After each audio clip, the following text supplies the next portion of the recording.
समाप्त करने के को लेकर के लोग प्रदर्शन कर रहे हैं सर, कैसे देख रहे हैं प्रदर्शन? देखिए, आरक्षण किसी के कहने से समाप्त होने वाली चीज़ नहीं है।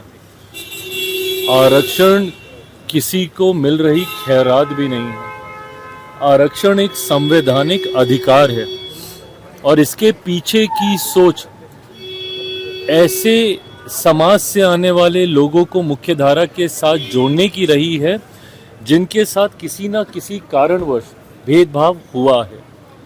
अनुसूचित जाति के लोग हों, अनुसूचित जनजाति के लोग हों, शेड्यूल कास्ट कौन सी कास्ट है? ये वो कास्ट हैं जो संविधान में शेड्यूल की गई हैं, जिनका आधार छुआछूत था।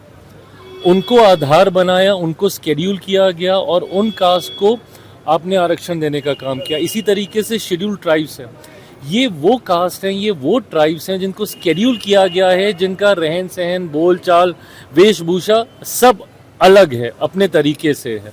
तो ऐसे में चिन्हित करके ऐसे वर्गों को मुख्यधारा के साथ जोड़ने की सोच के साथ बाबा साहेब के द्वारा रचित भारत के संविधान में आरक्षण के प्रावधान किए गए, जिसको आने वाले दिनों में समय समय पर और ज़्यादा सशक्त करने का काम किया गया।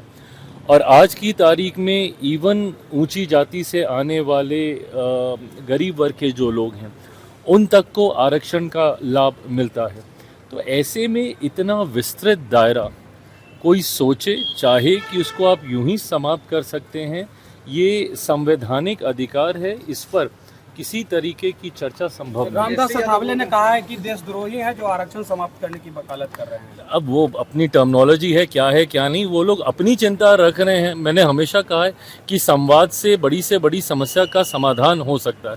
संभवतः जो लोग इस तरीके से प्रदर्शन कर रहे हैं, उनके साथ जिस दिन बैठ के संवाद किया जाएगा, यकीनन उनको भी समझ में आएगा। आज भी भाई 21वीं सदी में भी ये भेदभाव हो रहा है ना।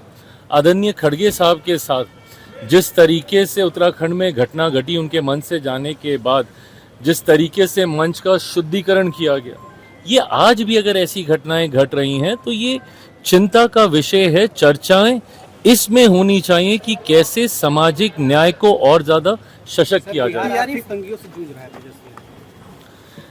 उनको अब याद आया जब सदन चल रहा था, उस वक्त रखते सारी बातें, आंकड़ों के साथ रखते। और विपक्ष का काम सिर्फ आरोप लगाकर भागने का नहीं हो सकता ना, इसमें कलेक्टिव रिस्पॉन्सिबिलिटी है। साथ मिलकर कैसे हम लोग खुद, मैं प्रसंस्करण के माध्यम से मैं प्रयास कर रहा हूँ ज़्यादा से ज़्यादा निवेश हम लोग लेकर आए राज्य में। हम लोग कैसे यहाँ के रेवेन्यू को हम लोग बढ़ाएं, कैसे हम लोग राजस्व को हम लोग और ज़्यादा मजबूत करें। निफ्टम, हम लोग देश का तीसरा निफ्टम राष्ट्रीय मान्यता प्राप्त वो बिहार में खुलने जा रहा है। तो हम लोग का सबका मिलकर प्रयास है कि राज्य का राजस्व कैसे बढ़े। आज की तारीख में जितना है उतने पे तो कतई हम लोग संतुष्ट नहीं रहने वाले हैं।